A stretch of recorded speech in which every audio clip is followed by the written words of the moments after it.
In today's video, I'm going to teach you how to switch between cameras in Cinema 4D. If you're telling a story with multiple angles or just want to showcase your scene from different viewpoints, switching cameras cleanly is essential. There are two main ways to handle this in Cinema 4D, creating an automatic sequence using a stage object with keyframes, or switching cameras manually while you work. I'll walk you through both with clear tips to keep things smooth. Let's start with the stage method, which is perfect for planned edits and final renders. First, set up the different cameras you want to use in your scene. Position and frame each camera where you want that shot to appear. It helps to name them clearly so you can tell them apart later. Now add a stage object to your scene. The stage acts like a director, telling Cinema 4D which camera should be active at any point in time. Move the playhead to the frame where you want your first camera to be active.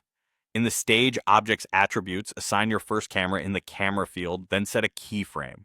Next, move the playhead to the frame where you want to cut to the next angle, switch the stage's camera field to your second camera, and set another keyframe. Repeat this process for each planned cut.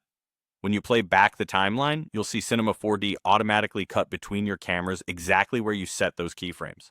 If a cut feels early or late, just slide the keyframes in the timeline to refine the timing. A few quick notes to avoid confusion. Only one stage object should control your scene at a time, and it needs to be active on the timeline for the camera switch to take effect.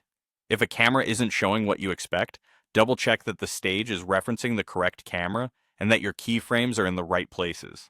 Now, if you're just exploring or you want to preview a different angle on the fly, manual switching is faster. In the Object Manager, click the icon next to a camera's name to make it the active view.